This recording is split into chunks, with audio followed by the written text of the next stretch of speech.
There is a viral idea circulating that you can grow backyard plants containing twice the protein of a chicken breast.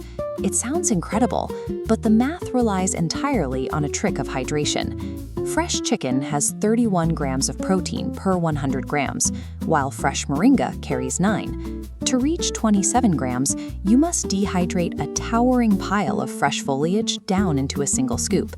Consuming that raw volume is physically exhausting. These plants offer dense nutrition, but replacing your grocery bill requires confronting the daily operational realities of a garden, rather than relying on biological potential alone. The true barrier to homegrown protein independence is the intense physical friction of post-harvest processing. To evaluate if a crop belongs in your soil, you must weigh 3 strict limitations: your climate zone, your patience, and your tolerance for manual labor. This quadrant chart maps real-world value. We track protein yield on the vertical axis against cultivation friction on the horizontal. The ideal crop sits top left, massive yield, minimal effort. But most superfoods land top right, heavy payloads demanding intense labor. Let's plot our 10 crops. Instead of a simple ranked list, we will group these crops by the specific logistical problems they solve for a home gardener. Securing a reliable food supply means aligning a plant's biological demands with your daily routine. We begin with the perennial powerhouses, asparagus and tree collards. Portuguese settlers brought tree collards from the Azores, embedding them into steep coastal terraces. Generations of farmers relied on these specific plants as a continuous, reliable food source during difficult periods. These crops exact a heavy upfront toll. You must permanently surrender garden space, and with asparagus, you wait 2 full years before taking a single substantial harvest. That heavy initial wait buys you a reliable, completely passive yield that continues producing every year for 2 to 4 decades. Looking at this comparison matrix, the key input required here is time. While the fresh protein yield per serving sits modestly between 2 and 4 grams, the cumulative decade-over-decade output is massive. The crucial trade-off is flexibility.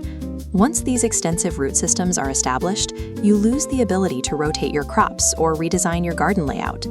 Perennials offer immense value to stable, patient homeowners, but they fail completely for temporary renters or anyone needing immediate calories. Next are the extremophiles. These plants deliver elite protein concentrations on the condition that you provide a harsh, highly specific environment. The tepary bean evolved alongside the indigenous people of the Sonoran Desert. It yields up to 23 grams of complete protein per dry 100 grams, relying on extreme baking heat and virtually zero rainfall to mature. In stark contrast, the winged bean and moringa tree demand intense heat and tropical humidity. They require deep, wet seasons to achieve their massive yields of 30 grams or more. Forcing a desert tepary bean into wet, rich loam, or planting a tropical winged bean in a frosty, temperate zone guarantees rotted roots and total crop failure. Chaya, the Mayan tree spinach, operates as an extremophile with a chemical barrier. The raw leaves of the chaya plant contain toxic compounds. You must boil or sauté them for at least 5 minutes to neutralize the threat and safely access their elite levels of iron, calcium, and protein. This updated matrix tracks our extremophiles. Here, the primary input isn't daily labor, it is strict geographical alignment. These extreme protein outputs demand almost zero soil amendment, provided the plants are placed in the exact harsh climate they evolved to survive. Astronomical yields appear only when you stop fighting your native climate zone. Our final category covers the nutrient-dense annuals that replicate the dry goods sitting in your pantry. Quinoa is exceptionally hardy, thriving in poor, rocky, high-altitude soils where traditional agriculture fails. Harvesting the seed is simple, but processing it is punishing. You must manually and aggressively wash the tiny grains to strip away their natural saponin coating. Hemp carries a similar physical bottleneck. Accessing the 31 grams of complete protein locked inside the seeds requires the manual labor of threshing the dried heads by hand. The labor cost of threshing, winnowing, and washing these grains at home heavily outweighs the financial cost of simply buying them in bulk at a store. Edamame provides a rare exception. You harvest the pods, steam them whole, and eat them straight from the shell, accessing 11 grams of protein with near zero processing friction. This final matrix forces a direct comparison between the hours of physical processing labor and the cheap retail cost of these commodities. Securing a perfect amino acid profile from your backyard is biologically possible, provided you accept the tedious manual labor required to refine the harvest. We can translate this data into a direct action plan. This decision tree flow starts with one question: what is your primary constraint? If you are time poor or managing a small suburban plot, you avoid processing entirely. You plant edamame for immediate yields and tree collards for passive, ongoing production.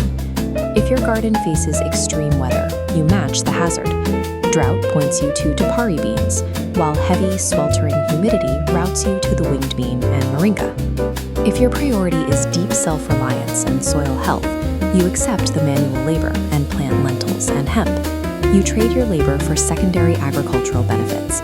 Lentils actively fix nitrogen into depleted dirt, and hemp taproots shatter compacted earth, prepping the soil for next year's crops. The best plant on this list is entirely subjective. It is the one that survives your specific brand of neglect.